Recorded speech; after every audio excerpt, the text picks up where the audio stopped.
Welcome to Ambient Discourses, conversations with musicians and composers who create musical experiences and sonic landscapes. My guest on the program is Yannick Mirko, a talented artist, creator, and musician spanning multiple mediums of expression, including musical theater, songwriting, indie films, a prolific blog and podcast, and more. They are of Puerto Rican descent, but now are living and working in New York. We talk about their exploration of gender, navigating the world with a rare disease, equity in the arts, and more. But before we dive into the interview, full disclosure, I felt conflicted about releasing this podcast episode. Not because the subject matter is all that controversial, but rather because I felt self-conscious about the lakes at which I talked, teetering on the edge of monologuing. In the moments that I spoke at length, though, it was from a place of caring and compassion, from one creator to another, in hopes that they would be free of the shackles that hold them back, free of self-limiting thoughts, and seeing a wide open range of possibilities as a creator. So, at the risk of this episode coming across as the Stolace Hour, I hope that you'll find the contents inspiring, motivating, and an aid in removing the obstacles that hold you back from exploring the wide range of possibilities of self-expression.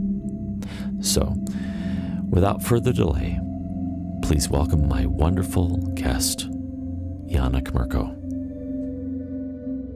Yannick, it's so wonderful to meet you.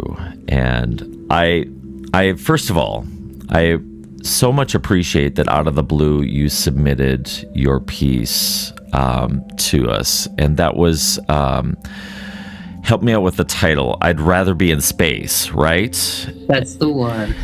Let's just, before we dive, I want to talk more about that piece and what kind of fueled the creation of it. But first, let's just get to know you more. Tell me a little bit about maybe how you got, because I know you've got a very rich history with different expressions. You've obviously been in musical theater. That's been quite apparent.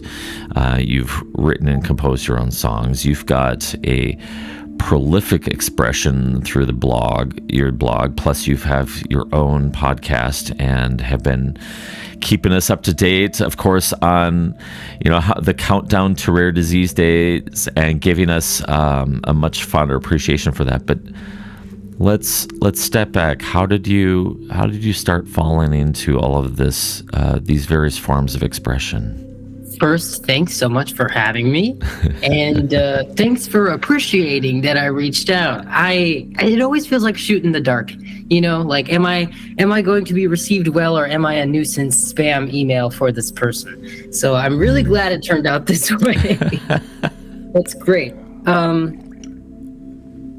don't know. It's really interesting to think about the beginnings of things, because I don't think there was ever a time where my need for expression wasn't extreme.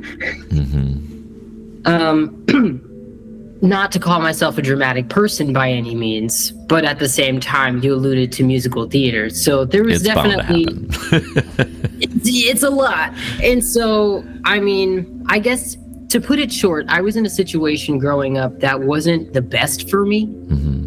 And so I was trying to figure out in that time, we're talking about the countdown to rare disease day. My first real actual countdown in my brain was, when do I get to leave the situation that I was born into? And so I was trying to spend time in the meantime entertaining myself and being liberated and not in the house, and finding things like theater and choir to be very time consuming and also very fascinating. And so I think music for me, in just a choral standpoint, was kind of where it all began. And that was sort of the opening to music and sheet music is its own language, and it's a language that people who speak all different languages all understand, and that's fantastic. It's like the superior language, and it can say so much without any lyrics being necessary. Right. Yeah. And so I consumed a lot of time as a child just feeling things through like horribly dramatic symphonic works, and then also being a weird show choir person at the same time. Right. Yeah, some of those things I don't think I would listen to in these days, but they got me through, and I'm happy for that. And so when I ended up going to college, I went to Berklee College of Music in 2015, and I actually went focusing in musical theater and like a little bit in songwriting. I would kind of talk about it and kind of do a class if it felt like the right thing, but man, the imposter syndrome is strong in this. I bet. Yeah. So when you go to school and people see your focus and they see that it's in quote unquote Twinkle Town, you know, my experience of Berklee was maybe not like other people who just straight up said they're a musician on their own right, not attached to theater or any production. They just make things when they want to. And so collaboration for me was never really a successful thing. But it's kind of become obligated in my life now because activism requires that you involve other people in the things that you're doing. Yeah, when I started in college, I didn't know activism was going to be a part of it because I didn't know I was disabled. So, yeah, I didn't think starting my life as a musician that it would have anything to do with the things that it does, that I would be expressing the things that I am. And I kind of terrify myself every day with the things that I write because I don't really know what's coming. But it's interesting. If I ever lead you in the wrong direction with what I'm saying, let me know. No. This conversation is purely organic, and we'll follow it wherever it goes. I have zero agenda on this. Tell me. So you alluded to, the situations before your disease. Take me into when you, maybe into the days, weeks, months, leading up to when you found out about not just about your diagnosis, but that something was wrong. Yeah, so I wasn't trying to get anything diagnosed.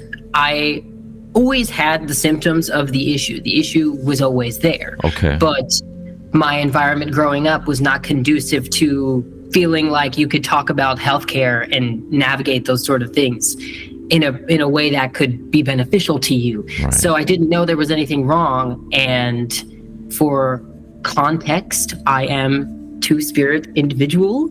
And so there was a part of my life in 2019 to 2020 when I realized that medically transitioning was going to be something that would be helpful for my life.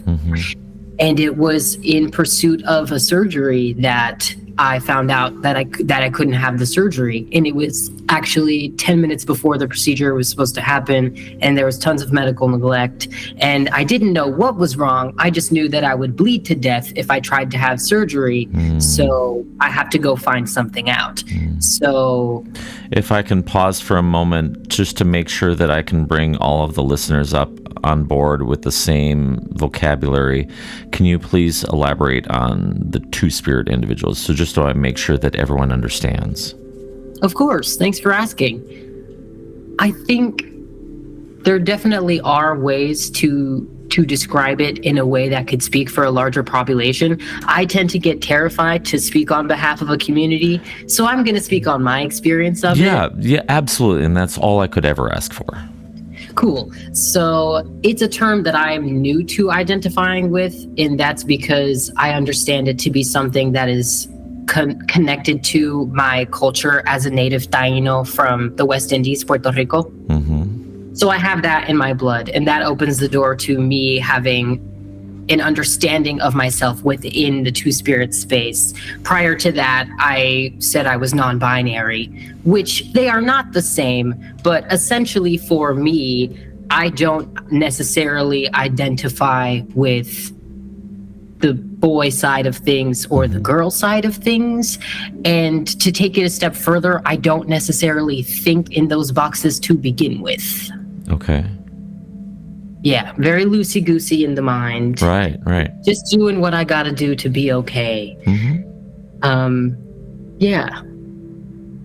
Does that make sense? I think so. So if I understand you correctly, it's really this, you've come to see that your identity is much broader than defined by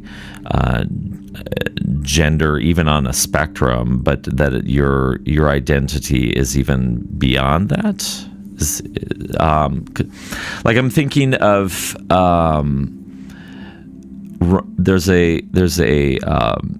was a teacher philosopher by the name of Ram Dass, and he would teach that, okay, this exterior packaging we have is fine. It's lovely, and it's filled with all of the stuff of humanity. But behind it all, behind your thoughts, behind is your, and different people have different metaphors for it: spirit, consciousness, energy, whatever, soul. So am I kind of on the right path of understanding, or is there something else that you might be able to describe that might help bring that closer to alignment? No, I think you're on the right path there.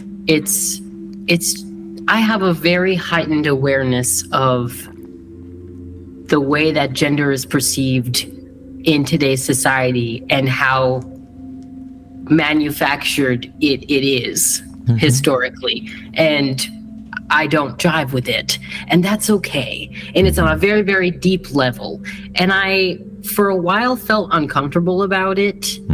And I mean, in some ways, I'll say now I do still feel uncomfortable. I don't like leaving the house very often because I don't like being perceived by anyone. And there is a conflict of interest because of the fact that colonization, once different cultures came in to Puerto Rico, we went from having understandings of varying genders and varying systems in the community. So there was no patriarch, for instance, in a home. That was something that Spaniards brought over. And, once they decided to separate land, they were like, who's the man? He's going to be in charge. And so all of these things came that way. And so that also means that the closest relatives to me that are still down there are very much, they love the patriarchy. They're proud to be in the side of it that they're in. They're very Roman Catholic, which is very, very strong patriarchy stuff. So it's very interesting to me how it's very heavily a part of our entire history as a people. Yet at the moment, we're not appreciated very much there or anywhere. Right. So yeah, I think right now my art mostly is just me sort of melodramatically wailing into space and hoping someone will care for a hot sec, which is why it's nice to be talking to you. Well, there's been this idea that I've been toying around with and playing with in my mind, and this relates to my own personal journey with music and as a human being, that for far too long in my life, I think I've spent way too much of the time trying to project my voice, trying to be heard, trying to get my music heard, trying to find a label that would pick me up and all that. And for me, I think over the past 2 or 3 years, I started slowly having this transformation about what if I turned things around, and what if I started listening more actively to other musicians and giving them the things that I would appreciate, an active listen to their music and the kind of feedback and encouragement that would mean the world to them, that's far more valuable than the royalties that you could ever possibly see come back from Spotify or whatever. But so on that level, it's relating to our conversation here. I've been discovering that I think that we really, as a species, collectively, would benefit so much more from listening to one another and listening to each other's experiences without judgment, without jumping to conclusions about things, and approaching life with more curiosity. An illustration to kind of help paint that picture a little bit more vividly. If you look in the northern hemisphere up here, we have a much different view of the constellations than the people who view it from way down in the southern hemisphere of Earth. The sky, the night sky, just looks so much differently, but they're both the same, right? And we both have these just different perspectives of the cosmos from our locations. And I think the act of curiosity, the act of asking questions, the ask of, oh, what do you see in your sky? Or what do I see? Oh, you want to see what I see in my sky? Look at this. And coming together to paint a more broadly representative picture of the cosmos, of reality, of what we all see. So that's a very long-winded, shut up, Stolace way of saying that it's delightful to be able to stop and have these conversations with people from all over the world, and to hear everyone's different, unique view on, and metaphorically speaking, view on the cosmos, their view of their world, and appreciate that life is extremely complex and that you can't distill it down to stereotypes and to generalizations, right? Because I don't think generalizations serve us very well, and quite honestly, that's something that I'm trying to remove altogether from my vocabulary, is generalizations. But it's so hard. It's so hard. But you have the awareness, and you're making an effort, and that's what matters. That's more than most. I apologize on behalf of New York City for all the noises you might be hearing coming out of that window. I don't know how loud they are. I hear no noises from you, so... Okay, then I said nothing. So, the browser, actually, it's great. Actually, I wouldn't mind a little bit of New York City bleeding through there, because I've always wanted to visit New York. By the way, how is it there? How's the weather and the visibility? I know you guys were like feeling like the armpit of Canada for a while there with all the smoke. That's one way to put it, yes. I mean, it was a terrifying experience. Yeah. Full disclosure, I went like over a week without opening any of the windows in my house. And so it was a lot. We actually yesterday had a air control sign too for another wildfire, but that was in New York. So we're doing great. The world's on fire. Yes, it is. They should just start making maps that show where the world is not on fire. There's so little hope for us. I know. We've brought this upon ourselves. Why do you think I'd rather be in space? It's just all too much. And there's our transition. Let's pause the conversation for just a moment, and we'll listen to one of Yannick's beautiful compositions. This is entitled, I'd Rather Be in Space, here on Ambient Discourses.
tell me more about your emotions and your feelings that precipitated when you sat down and started composing on that one. So I'm sort of exposing more of myself than I thought I would, because I'm only really just now thinking about the origin of this. I didn't think about it before this moment, because I appreciate the spontaneity of what my brain can give me at times.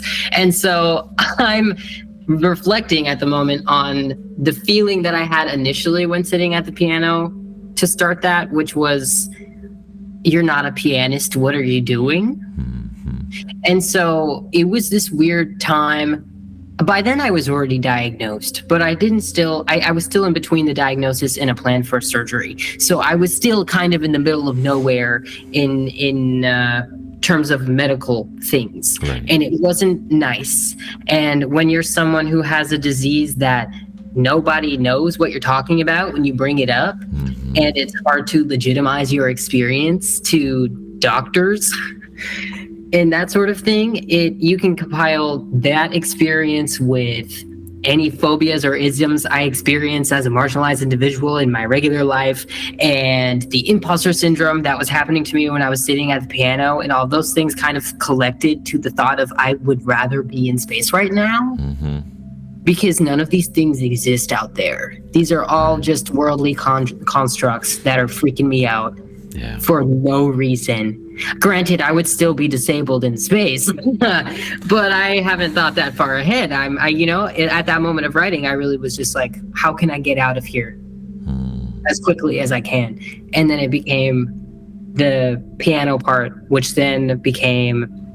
It's funny because sometimes when people listen to it, they're like, that's an EKG. It's actually an astronaut breathing, but really slowed down. And so the beeps, heart monitor beeps, they're like astronaut beeps, but it sounds like an EKG. And it kind of was on purpose accident, because after I did that, I was like, oh, that kind of sounds medical. And I was trying to leave it, but I couldn't leave it.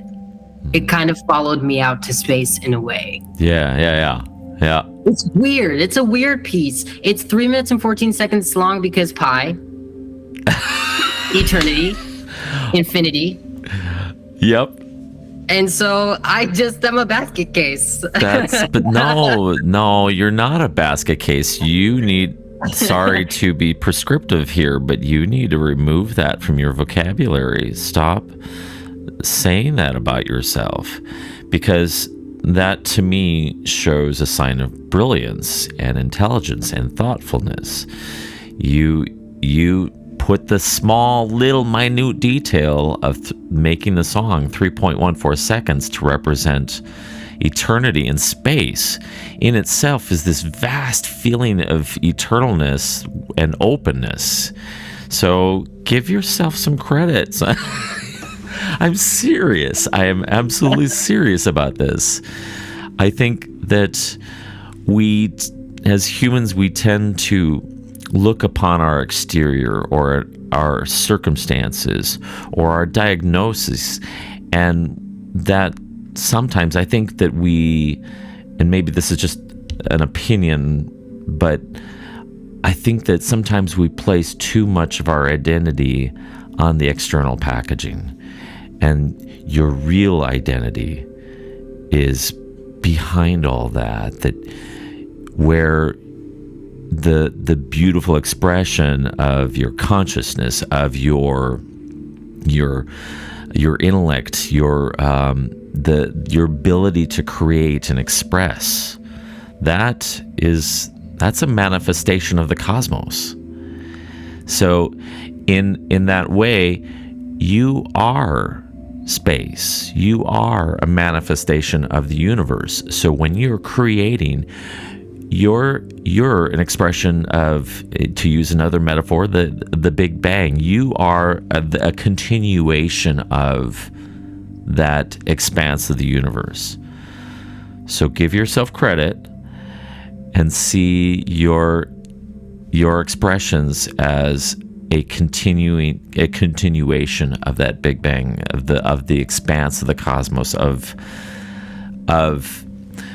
and I don't like to use the word God because it has too much baggage for me, but like the greater consciousness, the greater sensation that there is something larger than us. So take that as a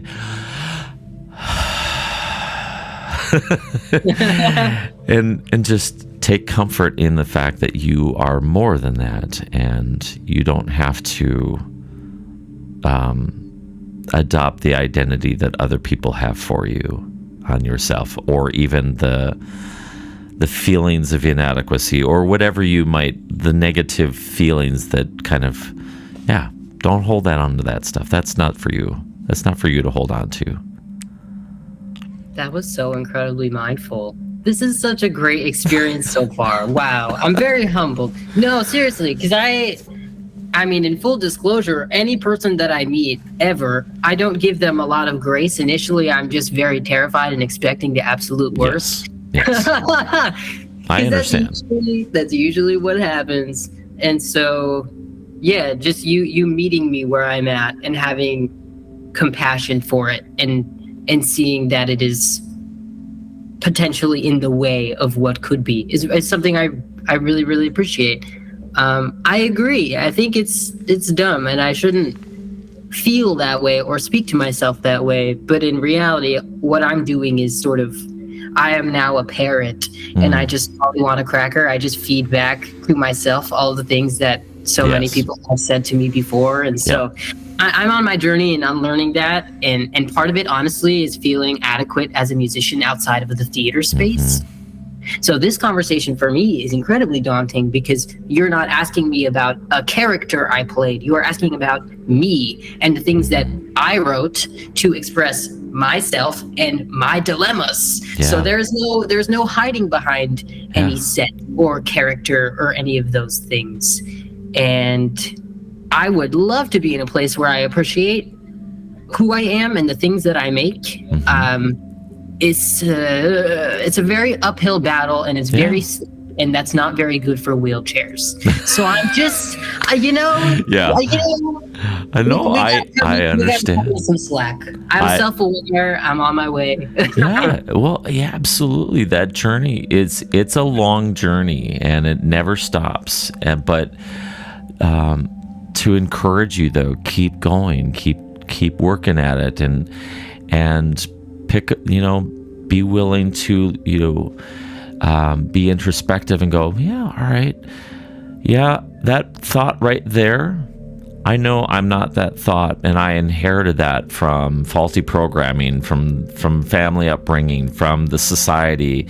We all have that. We all have so many ideas and things that we've inherited that are just so short-sighted. It's like, going up to, blindfolded up to an elephant, and you're grabbing the tail and thinking, oh wow, this is kind of spindly thing, when really the reality of it's so much bigger than that. And I think that it's a greater awakening that we all need collectively and individually as humans, that to see the greater possibility. So but I'll cut you some slack.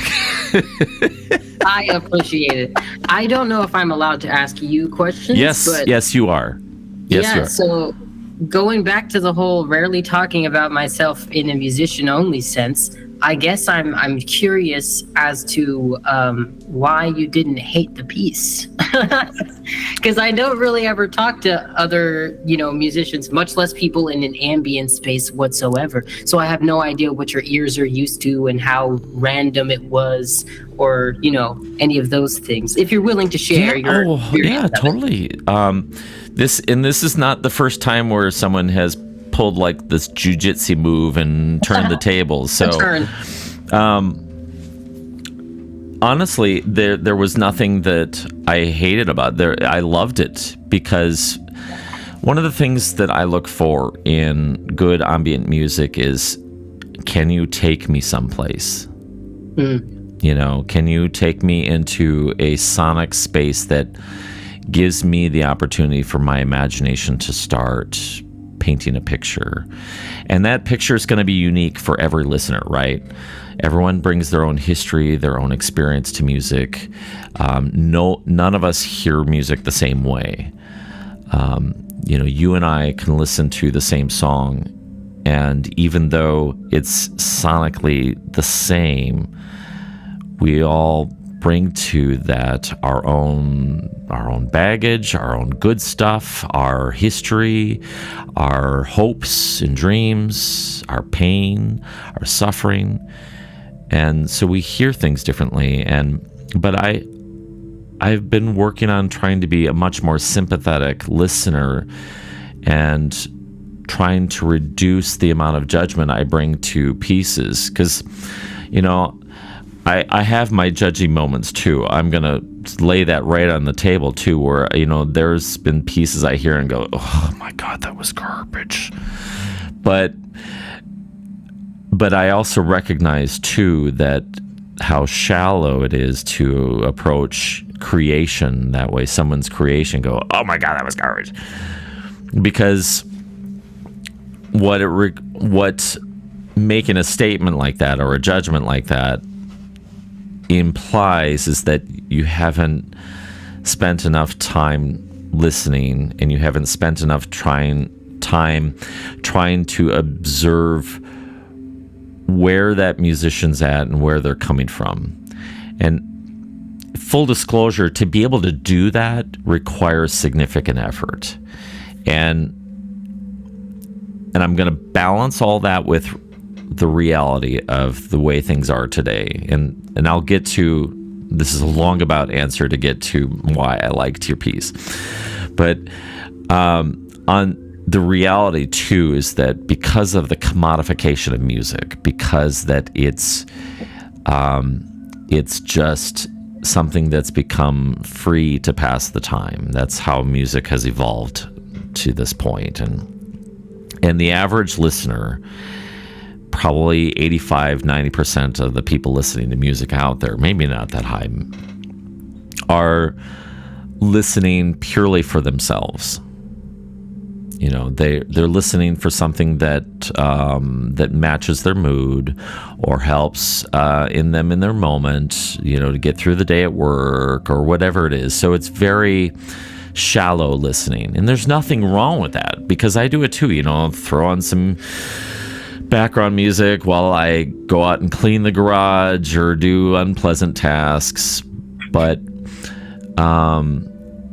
with all that said and set aside, there is a deeper end of the pool, metaphorically speaking, that when you take the time to really deeply listen, and if you don't understand what you're hearing and are willing to take the time to go investigate, all right, let me get to know this artist more. Let me get to know them as a person more. Maybe they've got a biography that I can read about them, or a Wikipedia article, or in your case, a blog and lots of blog entries and a podcast and all these other forms of expression. So you get to see the artist on a more detailed level. So coming full circle, coming 3.14 back to your piece, in the active listening experience, for me, it was you had set the kind of ambiance to help the imagination explore and create a world, because we are creators, and we create with music. We create these little universes for the imagination, for the ear, for sometimes even physically. Like there's some ambient music out there that, it may not have any melodic components to it, and it might just seem like a drone, but when you start to get into some of the binaural aspects of music, where you have two slightly offset pitches next to each other, one on the left and one on the right channel, and you feel this oscillation for music that has that more resonant quality, it then becomes three-dimensional or four-dimensional. It has this way of now affecting your body and your mind. And then I'm of the persuasion that if also you put yourself in a quiet meditative space while listening, it can become a transformative experience where that music then also can become your meditation. So, very long-winded Stolace, you need to shut up response to say, I really sincerely loved your piece, and I'm like selfishly hoping to hear more of that come from you, because you have an untapped ability to create an experience or a space. And that's why this podcast exists. So it's not entirely directed just to ambient musicians. It's the whole byline is for musicians and composers who create sonic landscapes and create these auditory experiences. So you could be a composer and you could create a classical piece, or you can be a noise artist where your whole goal is to create disruption or antagonism, or so it's open-ended. The whole important piece is that you are a creator and you are creating a space for people to immerse themselves into. Let's take a short break from the conversation to play one of Yannick's shorter pieces. Don't let its short length and its simplicity fool you. I think that when you put it into the context, it carries significant meaning. This song is entitled Songs I Play on Old Pianos When I Dissociate, here on Ambient Discourses.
I want to know more about the music too that you had put into your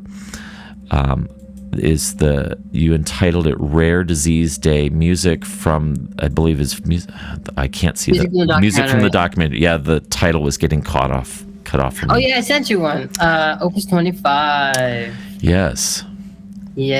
So earlier this year, let's go a little further back. So last year, we're going to be real short about this because this is some content that is upsetting for me personally. That's fine. We don't need to stay there very long. Thank you. And so last year, I was in a musical production that became sour and was not a physically safe place to work. And so, a couple of months after the production, I accidentally went viral on TikTok in the theater community for whistleblowing ableism in theater, entertainment in general. And so that kind of exploded, and it was weird to be known and also to be known for those things, because I thought of the situation as a failure on my behalf, when in reality it was like the Titanic was built and put out to sea. You know, Mm-hmm. we knew how it would end. Anyway, it became important for me to become an advocate in the face of these things, Mm-hmm. to show other up and coming people that, yes, realistically, there are a lot of things to be afraid of, but also if we keep explaining to these people how they can help us and we keep demanding to be heard, eventually all of our wheelchairs can pile together and smash the gates open. Mm-hmm. And then equality, you know what I'm saying? Yeah. So part of that for me was trying to dive more into my identity as a person with a rare disease, because it's only really been about 2.5 years of me knowing that I have one to begin with, Mm-hmm. despite me always having lived with it. And so it initially manifested in me writing what was going to be another blog post, essentially detailing the chronological medical neglect of my life up until the I almost died during surgery bit. And kind of, to this day, I'm not quite sure what the objective of the documentary was. I think it was just a moment where I was like, I need to talk about this, and hopefully someone will hear me. And like, I didn't know anyone else with my rare disease. I was hopeful maybe that if I put it out there and put a face to the disease, someone else would see me and be like, oh, it's you too, you know? Mm-hmm. So yeah, then earlier this year, I put out the rare disease documentary, Bloodlines, because it's a blood disease, and it's about the failed interpersonal relationships of my youth. And so that's currently running in the film festival circuit right now. Cool. Which is a good time. I have a couple of other things in the film circuits right now. Just super the most indie, like filmed on a potato thing you could imagine. But the heart is there. Yeah. And so these songs were originally going to be part of the album that I'm working on right now, but I decided to fill the documentary with my own noise. Mm-hmm. And so it was half things that I pre-wrote and then half things that I wrote for the documentary. And I only released like 2 or 3 of the songs.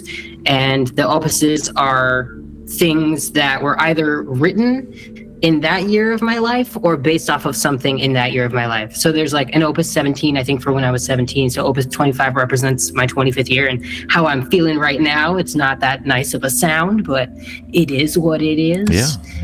And that was the last thing I put out earlier this year. And I think that'll be it until I release my album in the fall. Oh, you have an album coming out. I do have an album coming out. Tell us about it. What's going on inside of it? It's funny. It's funny because for several years I've wanted nothing more than to write a rock album.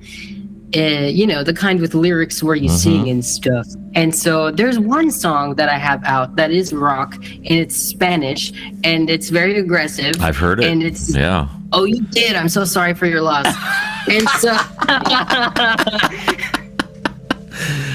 so that song is like a very pointed transphobia is gross, get away from my face song. Mm-hmm. And so the album was going to be that, just really, really angry rock. Yeah, about very punk. Oh yeah. That's it was a very punk attitude. Yeah. It's aggressive, but I think sometimes it's necessary to lash out sometimes in a safe environment. And the studio for me was that. So that's why that song manifested. And so I was so excited after that song that I was like, I can do this. I have it in me. Let's do a whole freaking double feature situation. A side, B side. It's gonna be fantastic.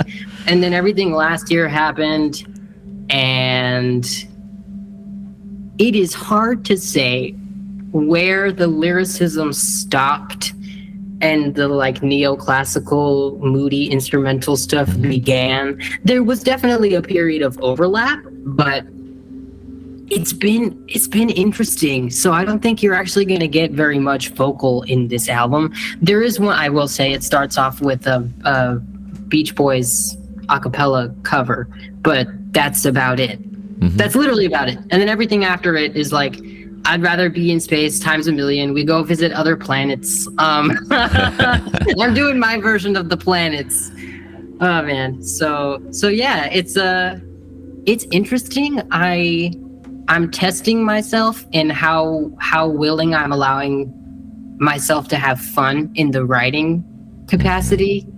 And it's up until I have to say, okay, should this go in the album, that I'm having fun. And then at that point, I'm like, it's not good enough. No one's ever going to hear this. So if I could just get over that, we'll have a really, really chunky album. Because there's albums worth, plural, of things that have been written in this last year. It's just how I feel about them in that moment that determines where they go in the future. I felt that too. On a personal anecdotal note, for the better part of my life, and I'm old. I'm old as dirt. I'm 51, and I've been at music for, well, since before high school, and so very long time, and for the better part of 20 to 30 years, trying to bust in, break out, get in any sort of audience, and you have those feelings like, well, no one's listening. I haven't had an album sale. I have sold enough on Bandcamp to last year to buy myself a cup of coffee or whatever. But I had this transformative experience. I came across the philosophy of Stoicism. It's this ancient philosophy that dates back to just before Common Era.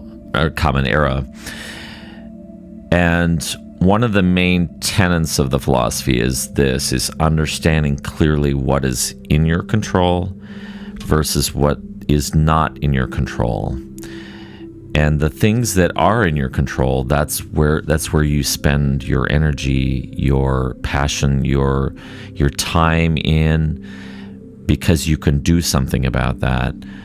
And all of the things that you don't have control of, you have to let it go. You have to relinquish your attachment for, but I need to change this. You can't do anything about it. So the things in your control, as according in the philosophy of Stoicism, your thoughts, your speech, your actions, your opinions, your attachments. So that's the things that they're so important to us, and we feel like we'd be crushed if we didn't have it. Plus your aversions, the things that repel you, and and it's those things that when we put our focus into of cultivating that, evaluating our opinions, evaluating our aversions and the things that we're attached to, and not wasting a lick of time on all the other things.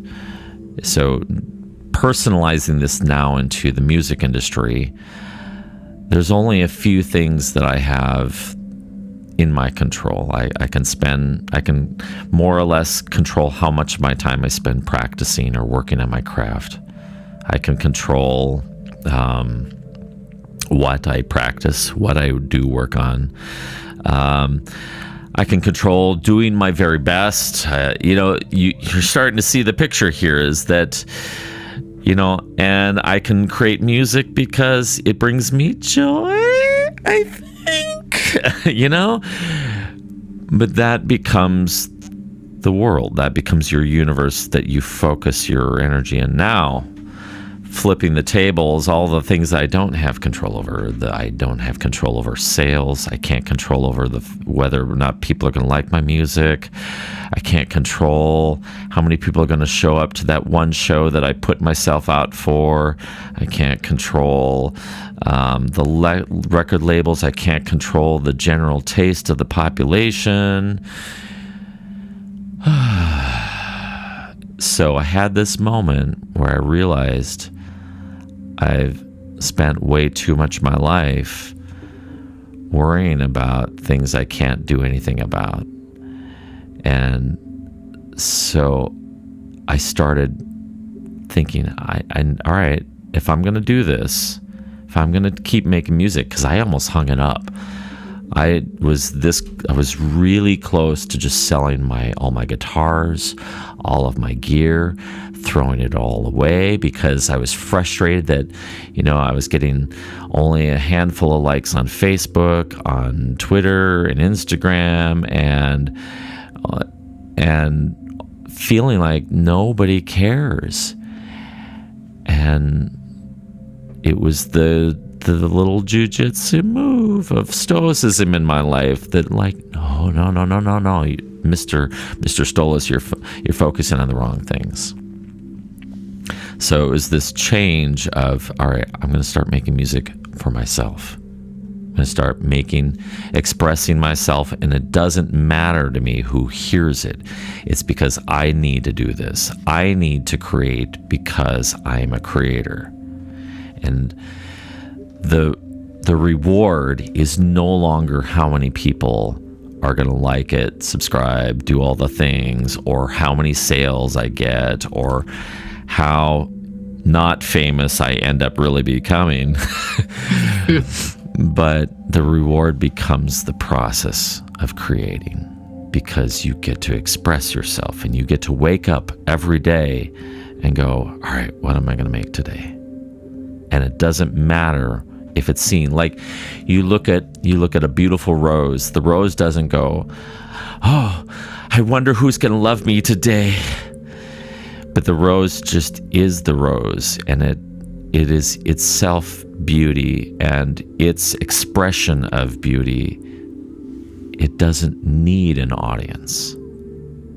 It knows, and it's comfortable with itself, knowing that I'm a rose, and I'm doing exactly what I'm meant to be doing, and that's to bloom for a season and then die, and then repeat every year when the roses come back up again, and they wake up out of their dormancy, and we're going to make another bloom, and then it will pass. I'll make another bloom, and it'll pass. So, I don't even know where I was going with this, but it was amazing. I'm with you all the way. So, to personalize it for you, I guess just keep creating. Don't do it for yourself, and don't get caught up on, it's not perfect enough. Don't get hung up. And it's easy for me to say these things, but I say it more like hey, come along. You can do this. You can create, and it doesn't matter if it's good or bad. It doesn't matter if people are going to like it or not. What matters most is that you are being you, and that you are creating. Right? That's true. And don't tell anyone I said this. All right. Your secret is safe with me. But sometimes I like myself when I'm making music. Who would have thunk? Imagine that. Isn't that crazy? It is crazy. But it's kind of beautiful, and it's wild, because the more I engage with it, the more I make things, and the more I make things, the more I share things, and the more I share things, and the more people know who I am. Mm-hmm. And that's the terror behind everything. But at the same time, you're right. It's not for that outcome of whatever those people might think. It's just, for me, very bluntly, it is I'm writing this music so I don't aliven it. Yes. There's just, I'm not trying to be crass or make humor out of something that's not supposed to be funny. But at the same time, this is a laughable state of conditions that humanity is in right now. Yeah, it is. And it is so frustrating to allow myself the space to just enjoy something. Mm-hmm. I'm always feeling guilty about something. Yeah. Like, am I contributing to too much waste? Do I need to trim down? How can I recycle materials in a different way? Am I asking enough people if they're doing all right and extending resources out to them if I see it fit for them? Am I I I can't ever just sit and be like, okay, I'm gonna try and just enjoy myself and love the things that I make. Yeah. And so I guess the goal for me with the rest of this year and the writing of the album is just like, can I successfully write things? Because no matter what, the things are going to get written. But can I write things in a way where I'm enjoying the process and enjoying the outcome, and I can comfortably package this and send it out to the world and just like not care if it ever sees anybody? Yeah. Yeah. It could be that one wildflower out in a field of other wildflowers in the middle of nowhere that no human being ever sees, but it's there. It's there, and it's beautiful, and nothing can take away that beauty. Even if it stands all by itself out in a field, in the middle of nowhere, in the middle of nature, it is surrounded by all the other things of creation that we've, it's beautiful. And it doesn't take away, the fact that, the fact that few people listen to our music, right, does not take away from its beauty. And I think it's a really important message for us as musicians, as creators, as human beings. The beauty is so much within. And I think that if we had a greater awakening and understood the beauty in each other, I think everyone would treat each other much differently. I don't know. Maybe. Or maybe I'm just extremely optimistic despite, like Sisyphus trying to push that rock up the hill and worried that it's just going to come back and roll me over. But no, but it's not for nothing though, Right. Because if you had given up on music at any particular time, we wouldn't have been able to have this conversation. Absolutely. Which, by the way, is meaning a lot to me and changing me in positive ways. And so even if this doesn't get heard by another person, I'm the other person that matters here. You are my audience. Aside from you, which is also a very important voice in this conversation. Let's check out another track from Yannick Mirko. This comes from the album Rare Disease Day, music from the documentary. And this is entitled Opus 25, here on Ambient Discourses.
I grew up in an analog sort of way, but not in a way where there was like an actual era of scenes where you could go and congregate with people and relate in that way. So for me, it was like definitely growing up and experiencing music on my own terms, which is always isolated. So it's always been something isolated for me. And then when I went to college, Berklee was interesting I think. Tell me more about your experience there. Tell me what's behind that. Interesting. There's something there. There's a lot there. I think an institution is always going to focus on itself above the students. So, always bear that in mind with any place that you might think is fantastic. It has the potential to hurt some people. And so aside from that, one of the interesting things about that place is that, like, very much week one, day one, hour one, second one, you are told it's not friend making, it's networking, dudes. And so everything became for me within an instant. I was like, oh, I'm in this world of people like me, and we can all hang out and share things with each other, and maybe write together, and maybe build and do stuff. And who knows, maybe that'll become Simon and Garfunkel. Maybe it can't happen here, those types of things. But then it very quickly became like, oh, okay, so all the film scoring people are just going to be friends with film scoring people then, because that's networking. Yeah. So they're not going to talk to the theater people, they're not going to talk to the pop people, they're not going to talk to the R&B people. And like, that meant for me, I was never able to have that experience of, hey, do you want to open for me? Because like, screw me having my own individual artistry. I'm just a theater kid to you. So I'm not even in your mind as someone who can be in the set list anywhere.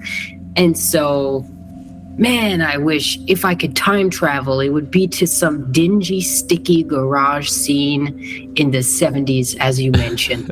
And if there's a future where we can bring that back, but maybe a little bit more physically accessible for us disabled folk, maybe have it on the ground floor, then that could be some fun. I personally don't understand what holds people back from collaborating other than, in my experience, prejudice. And so, yeah, I mean, any part my existence can do in making music feel like a welcoming communal space again, then, hey, I'm here, collaborate with me. If you've heard me and are listening to this podcast, let's be friends. Well, absolutely. It's, and I think that some people are maybe on some level uncomfortable with collaboration, not because of prejudice, but because they don't know the language. And by language, what I mean is, because there's a certain musical language in terms of how one collaborates with another. You have to kind of establish what the vocabulary is going to be. So on a very surface level, of course, you have, all right, well, this is the key signature we're playing in, and this is the time signature. But beyond that, it requires this kind of listening and the dropping of the ego, right? And as for a lot of musicians, most, I would argue, if not all, at some point we all start out with this me. It's all about me. And when moving into the collaboration space, there's no space for the word me. It's really about we. It's really, all right, how do I listen intently enough to what this other artist has created, and how can I create something that's going to fill into that space, that's going to fit appropriately. So I think that collaboration might be intimidating for some because they don't know the language of how to get into that space. And does that make sense at all?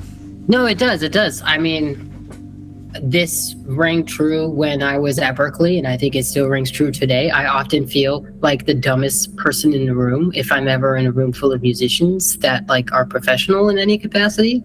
But I kind of like it that way. I'm excited by the ability to learn by the people that I'm with. The thing is, it just makes me sometimes feel like they aren't getting anything out of time with me, and then that's what makes it feel very robotic and network and transactional. You know what I mean? Yep.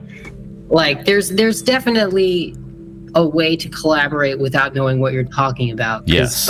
By God, at times that is me. And there are also times where people that they went to school with me at the exact same time. They have the exact same amount of experience as me. And then we sit down to collaborate, and I tell them that this is a looser piece. So there's no like click track. The track is not going to follow the click track. Like, you're going to have to just like whatever you feel coming, swell and add something and that sort of thing. And they looked at me in the face and said, well, we can't do that because in the music industry, there's always a click track. And I looked around in their apartment with their 7 roommates and they're, middle of nowhere. You know what I mean? No. If I am comfortable enough to fall flat on my face in front of you and say, I don't know the technical term for this, or no, this doesn't have a click track, but I do think there's something that can be done with this thing, I would really, really appreciate if your response at the very least could be, oh, okay, I've not worked like this yet, but let's see what we can do here. Right. Well, I mean, in some levels, their response is indicative of a distinct lack of real experience in terms of working with a broader spectrum of musicians. Because one advantage that you have without the rigor of the way it's done in the music industry is that you don't have the baggage that comes along with that. So you have a much greater level of freedom to explore. You don't have the hang-ups of, all right, well, this has to be in this time signature because it's avant-garde, but it has to be this many beats per minute, otherwise no one's going to want to dance to it, and just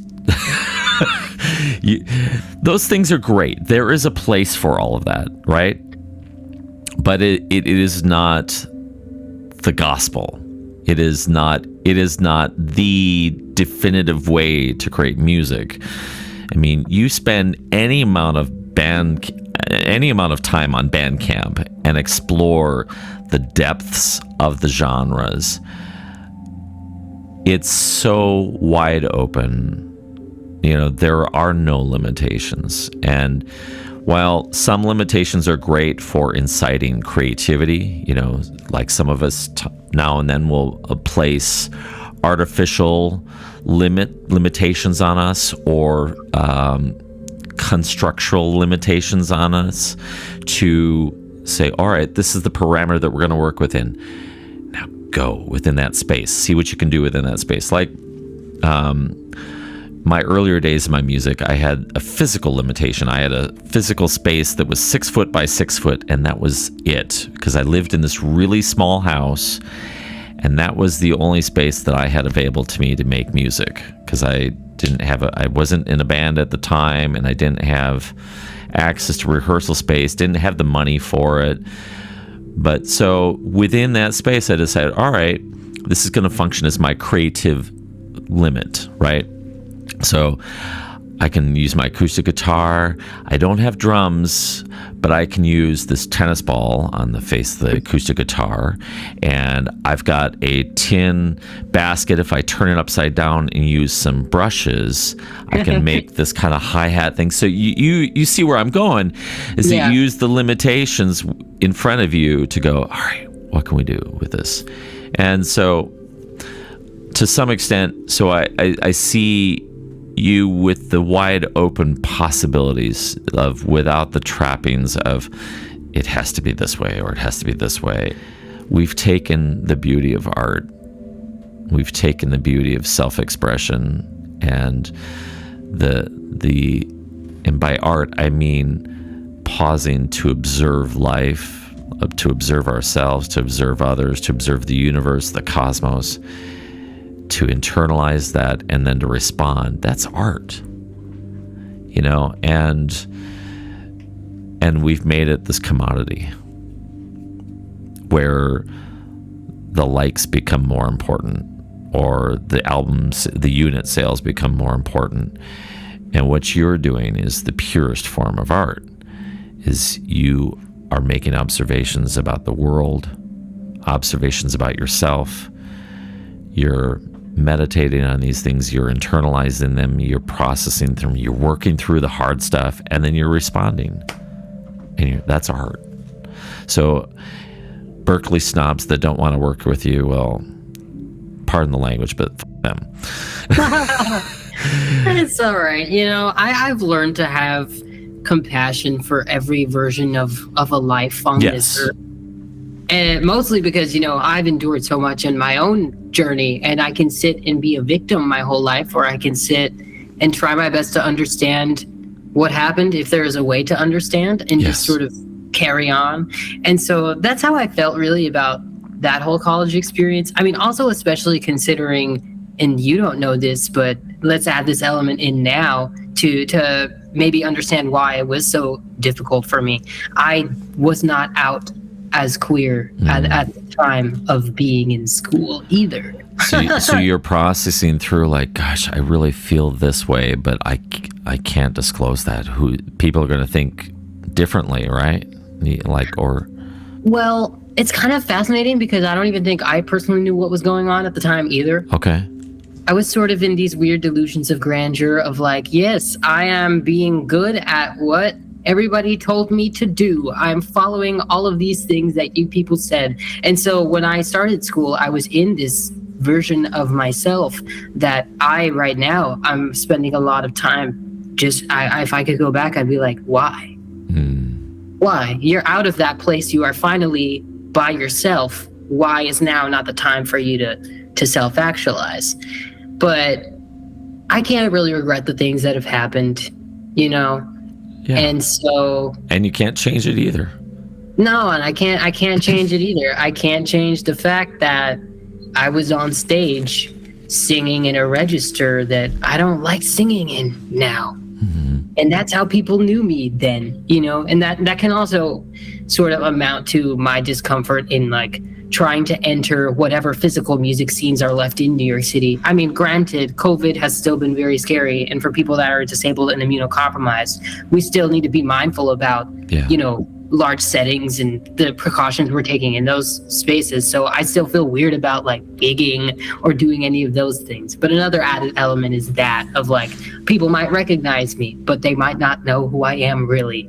And so in order to try and have community within music, I will have to potentially reintroduce myself to others. And that's a sometimes not fun experience. Yeah, it can be scary. Because you're not, when you're uncertain about how people are going to respond, or if are they going to be welcoming? Are they going to be kind and compassionate? Are they going to be judgy and really shallow? You never know. But one interesting thing, maybe one last observation of mine is that, and this is really my own self-discipline, is I've really tried to start changing my default programming when I see other people, and it doesn't matter who they are, but to really, all right, how can I approach everyone with love and kindness? To have the kind of curiosity to want to learn, and maybe I might learn a few things too, and it's, I think that when we approach life and the world and our connections with people with curiosity and with love and kindness and being at ease, like feeling like we don't have to change the world, we don't have to change other people, we just have to change and work on ourselves.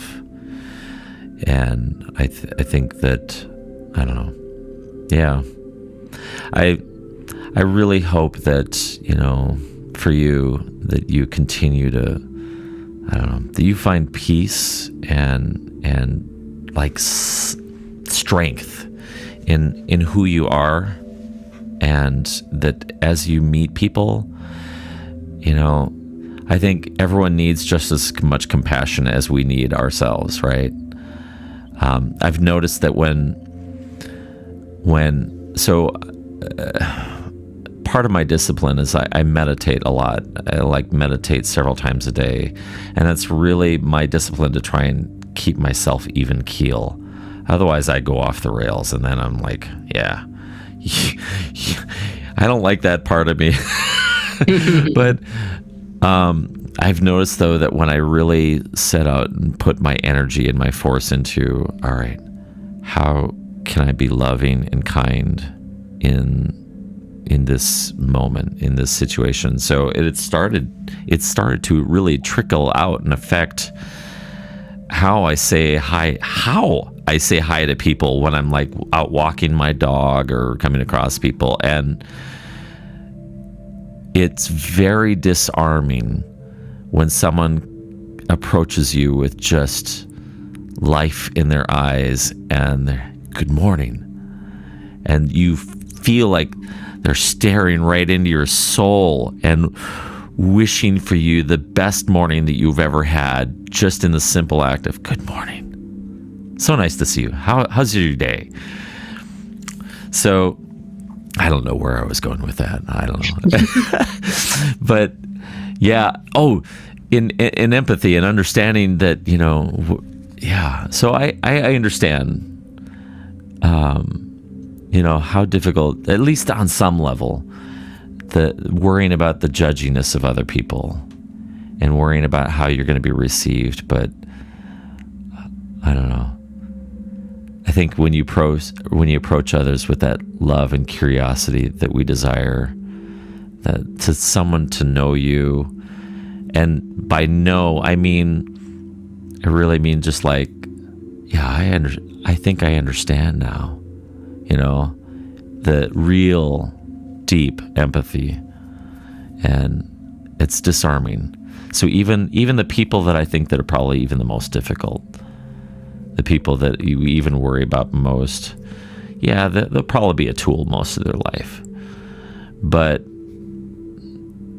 there is the chance that maybe love and compassion and that kind of twinkle in your eye of curiosity and wanting to just be a source of empathy and a source of compassion for other people, that there might be a way to disarm people, kind of like, the judo way of like, how can I, all right, go. We got rid of their bullishness. Now we can really get to meat and potatoes. Yeah, you're a human being in that skin, and I'm a human being in this skin, but behind it all, you are an expression of the cosmos. Even when you got stinky attitudes and stinky behaviors, you're still behind it all. What's funny about the way that you think about this is that you're seeing this as a positive and as a way in. And for me, I agree with what you're saying, but the way I feel is I am that open and mindful and empathic person all of the time. And instead of disarming people, it's just like, we were calling them snobs earlier, but in all actuality, if we're cutting benefit of the doubt and trying to look into those people and what they were going through, more than likely, they're just fixated on the numbers game. Yes. They're just fixated on the numbers game. And so for me to be able to not do that with my time and be like, hey, I'm seeing you for you, and I would like you as a friend to see me for me. They're like, no, but my monthly listeners, but these gigs, but these things. And so that's the fascinating disconnect for me. And art in general, the second it becomes something to commodify or market, or once it becomes nasty and scary in that way, I lose people. I think I had an easier time collaborating with kids when I was a kid, when we weren't worried about monthly listeners and stuff. Mm-hmm. And I wish people were able to carry that into their adult and professional lives. But so much is happening to us all the time, Yeah. If that's what people can hold on to for validation of like, I'm worth being here because I have this many listeners, then okay, I guess I should just respect that those are your needs right now, and that doesn't necessarily match up with my energy, and it leaves us unable to speak.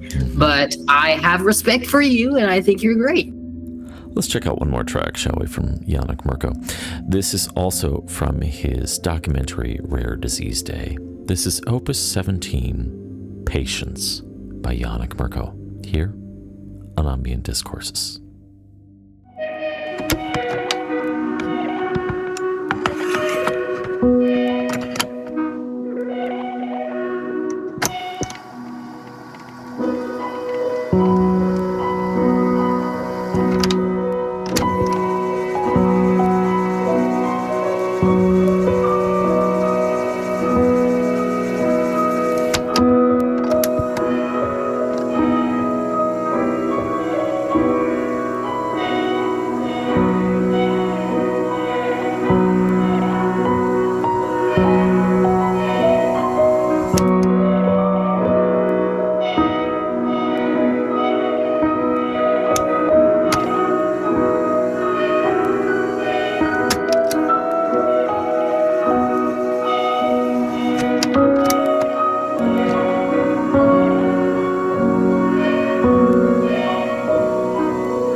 That is very healthy. That's very mature. And I think that is the proper response to when we come across someone that they're on a different journey, they're on a different experience, and they have their own baggage, their own faulty programming that they're operating out of. I think as we evolve and as we change and as we experience different things, I like to think about how this is going to sound really weird, like it's a preoccupation with death, but it's like the person that was me even just last year, they're dead. That part of me is dead. I am no longer that person, because as I continue to evolve and continue to, wow, that's an interesting thing. That's an interesting thought or perspective. And you start to see more of the universe and experience more of the universe in other people and in other cultures and other ideas. You start to change and you evolve, and that old part of you, it's like, yeah, I don't like to talk about that person. They were a jerk. I was a jerk back then, and So you're right. I think it's a very extremely healthy perspective to, they're on their own journey, and it's okay. They don't need to see things the same way, and maybe someday they will, or maybe they won't, and that's okay too, because that's their journey. That's their to borrow from Hindu tradition, that's their yoga. That's their discipline. They have to figure out their own path, and on that note, I think your path. I think you seem like you're on a really good path, and I'm really excited about the music that's coming, that you're starting, not just the music, but just the fact that you're expressing yourself so vividly in so many mediums. And I know that part of it is this drive to, like, I need to find some sort of harmony for the dissonance of all the things that are going on. But behind all that is your creative force, is you have this thing within you, this desire to express, to create, to bring something into the world that wasn't.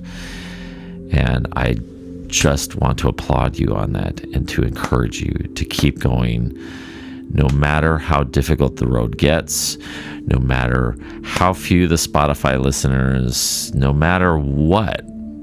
It's be your true self. Reach into the universe and express yourself, and no matter what, because this is what I want to see for all creators, because I think we all get too hung up on the numbers game. I think so. We do.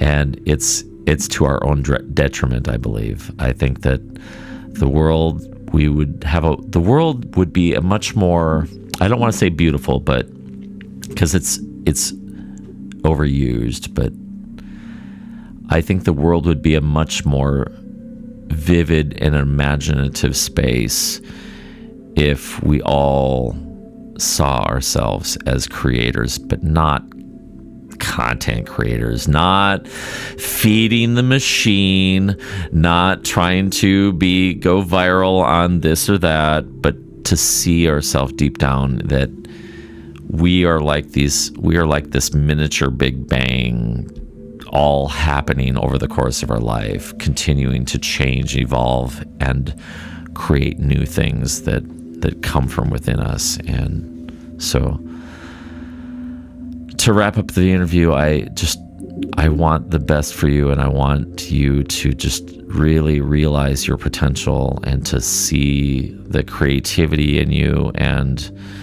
to go forth from here just really feeling on fire, like, oh my God, now I just have so many ideas. I gotta create. I gotta. So keep creating, because it's beautiful. I have been trying to think of a proper and eloquent and thankful goodbye, but I suppose me jumbling about how I don't have one will have to do. It's been an absolute pleasure, and Wow, what a great first conversation with someone. I know. I just met you. This is great.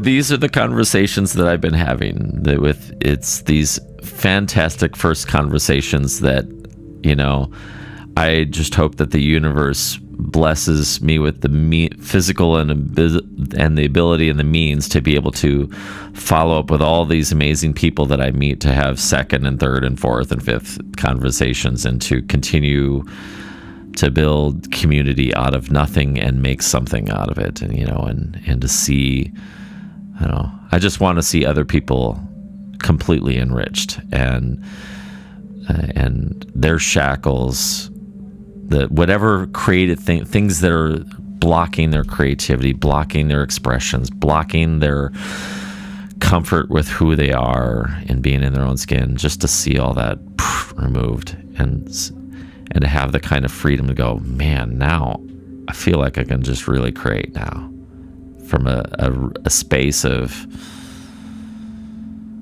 just absolute authenticity, innocence, and joy. So, on that note, what a beautiful thing! What a beautiful thing to do with your time. It's my yoga.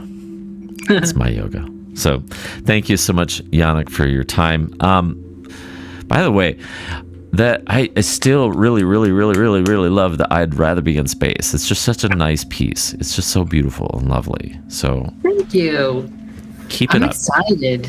I'm excited, and I'm very motivated now, which I appreciate. It worked. I hope you're happy. Yes. Mission accomplished.